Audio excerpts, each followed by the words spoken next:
Today's movie is not a holiday movie, but it did release during the holiday season, and it was a Christmas activity. It ended up being something some of us got into on Christmas Day, following the family event. So some of us went out, caught a movie, and that is the movie that we'll be discussing today, which is Avatar: Fire and Ash. You know the rest.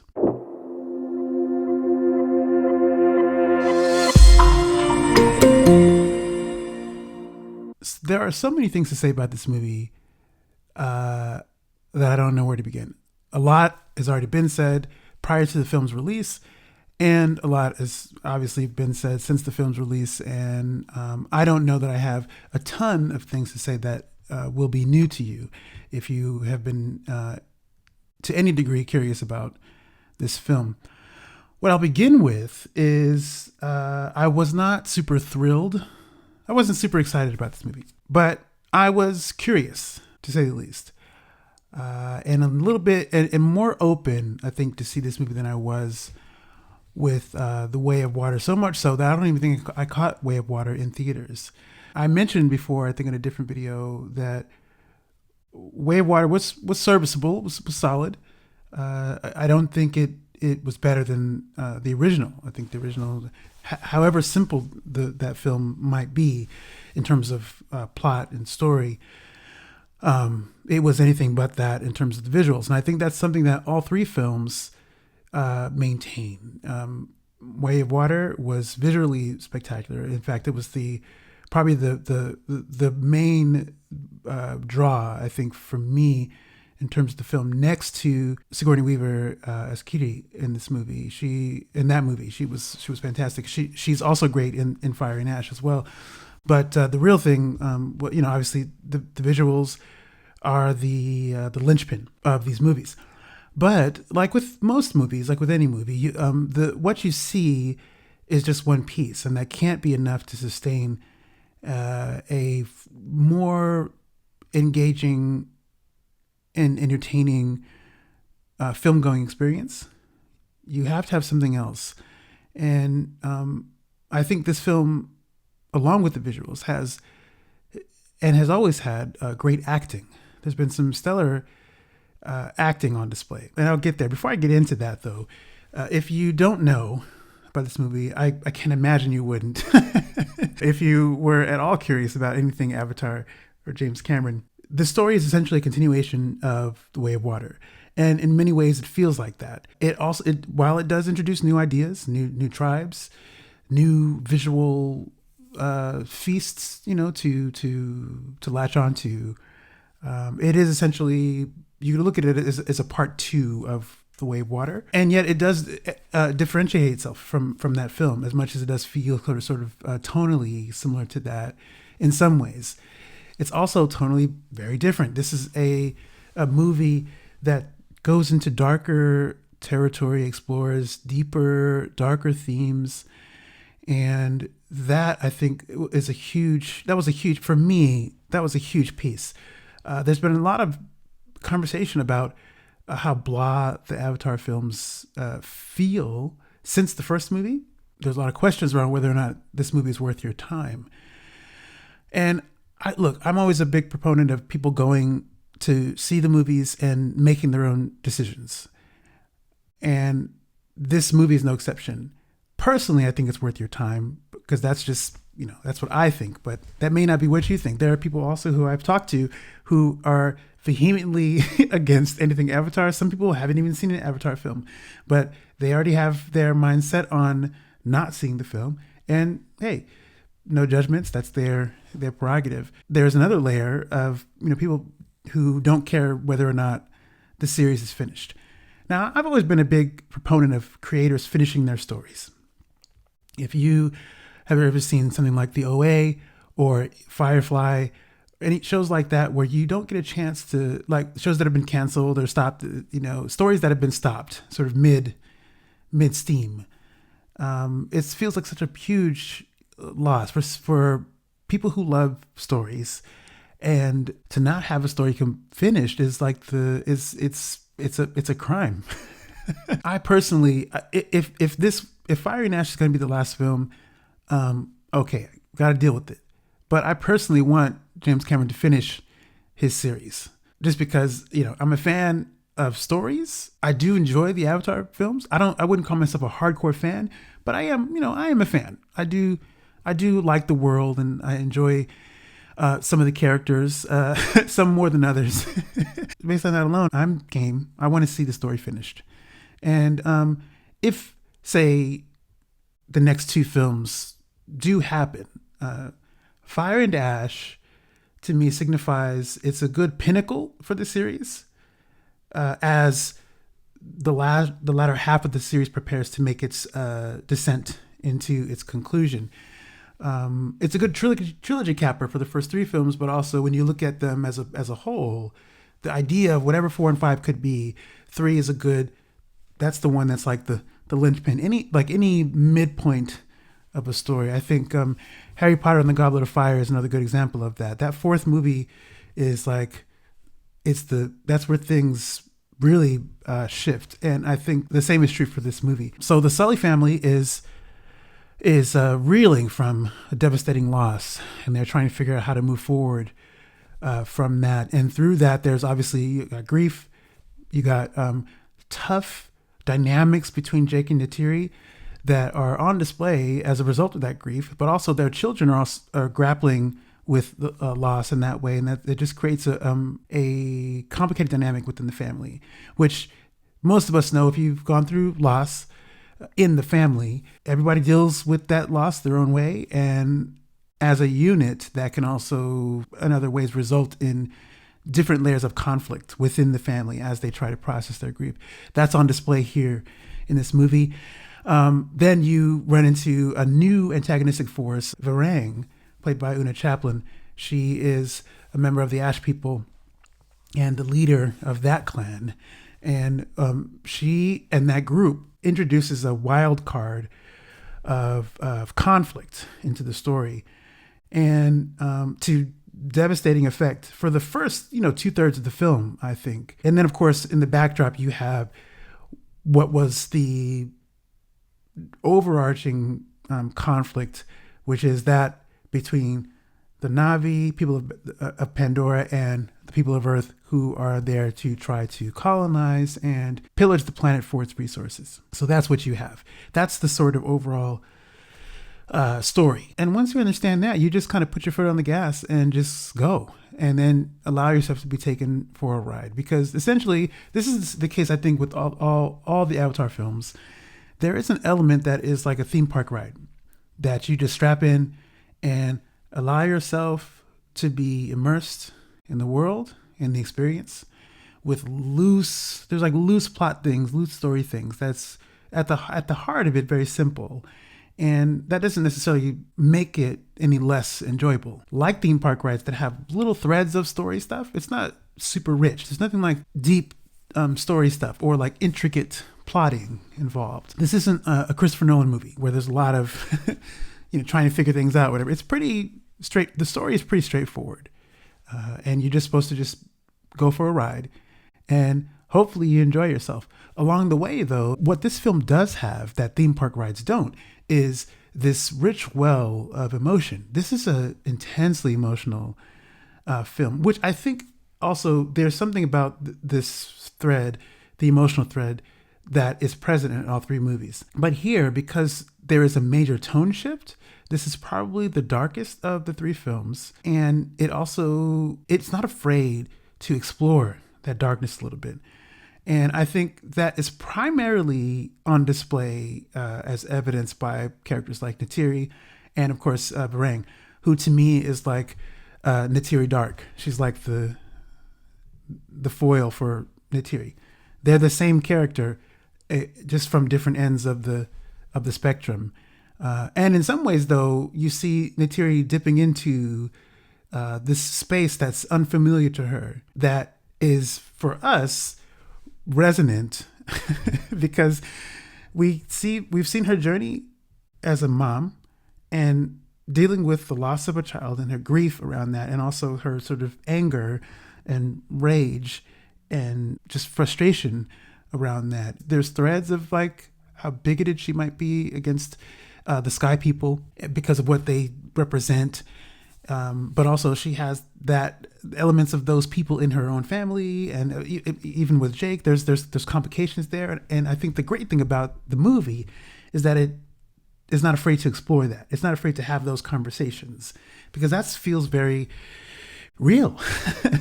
For as alien as the Na'vi feel or whatever to us, the recognition of those human things, the human emotion of rage and anger and those challenging conversations that people in relationship have, they're on display in this movie. And that was really cool to see. I actually really loved that it shows real conflict between Jake and Neytiri.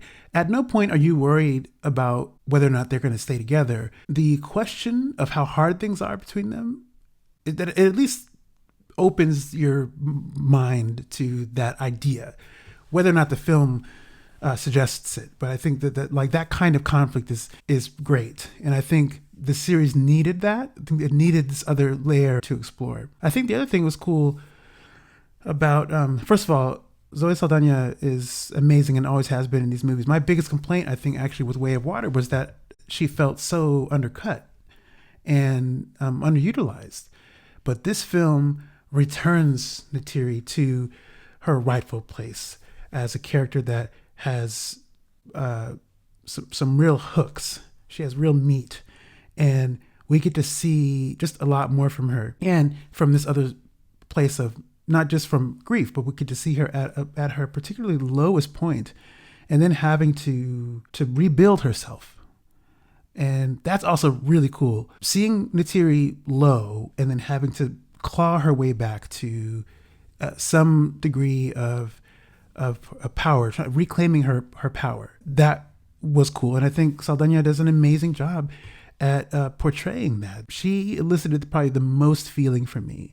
And this is something that she always did, because I think in a lot of ways, personally, when I think of Avatar, Neytiri is the first person that comes up. She is, in a lot of ways, what Avatar, the heart of Avatar. Like she is the representation of Pandora. All of the ideas and richness of Pandora can be funneled through Neytiri. At least that's what it is for me whenever I think of Avatar. In a lot of ways, it comes back to that first film. There's a reason, if you have the DVD box set, there's a reason her face is the face you see on that box. There's I think that's the one I have. It's a Neytiri half face, because she's the person that when we first learned about Pandora, we're learning of the world and of the Na'vi through Neytiri. So Neytiri was also our access point into this world. And it's cool that now in Fire and Ash, that we get to be reintroduced into our doorway into the Na'vi culture. Next to that, and speaking of our doorway into the Na'vi, we have a new doorway in this movie in the form of Varang. Una Chaplin turns in a mesmerizing performance. I think that's the best word I can come up with. She's endlessly captivating in a lot of ways, like Neytiri was in the first movie. To me, she reminds me of all the things that Neytiri brought. Like I remember for a while after the first Avatar came out, Neytiri was like she was the hot Na'vi character that there was a lot of memes around that time and I remember there were costumes people were trying to be Neytiri. Not only is she there's sensuality about her, but she was like a warrior, and she had all these things about her that were compelling. Varang comes in and hits the scene with the same sort of fervor, and there's something about it that is more that's electric in a different way. It's more electric in some ways because she comes in as such a force. She just they just threw in. They have it was like a science experiment. You had this something that she created, and you threw in a dash of this ingredient, and then it made this explosion or whatever. That's Varang. Whatever that explosive ingredient was, the Agent X was Varang. She infuses the film with some real energy, and it's quite apparent the minute she hits the scene, just how she moves, how Chaplin delivers lines, even. And even when she doesn't, there's been a lot of conversation about some of the more intimate sequences of the movie where the story gets to slow down and you have characters actually having conversations with each other. I mentioned the Jake and Neytiri stuff, which is great. There's also some stuff with Varang and Quaritch, and that's also, it's equally compelling and equally rich. As much as people love the action of these movies, I would argue in this film, the quieter moments are equally impactful, and sometimes, if not more impactful, than the action beats and the visual splendor and all that stuff on display. Because the other thing about that is within the conversations, the visual like electricity is still on display. It's just quieter, but it's still right there. It's right in our faces. There's nothing that breaks the immersion in the world at large, but also in the world between these two characters. There's a whole universe of stuff happening between conversations. If you're looking at how their ears move when certain things happen, like there's like ears doing stuff, and then their eyes, when people are silent, when they're listening to people talking to them, the eyes do stuff. And then you see like muscle tremors on this other stuff. It's quite amazing to see how pure it is of a performance we're getting. And I think I would attribute that also to some of the visual splendor, as much as it is the rawness of the acting we're getting on display. All the actors do great in that, but Una Chaplin, I think she's if you're not going to see for Neytiri, Una Chaplin is actually one key reason why I would recommend you go see Firing Ash, because if you're bored with Neytiri, whatever, Varang is going to give you something to not be bored about. The problem with Varang, though, is that like after the first 2/3 of the film, she just kind of takes a back seat, and I was a little bit sort of bummed by that. I wanted more. I wanted to see her more, and I liked that there was this. It wasn't in your face, but I liked that there was the film seems to make a connection between Neytiri and Varang.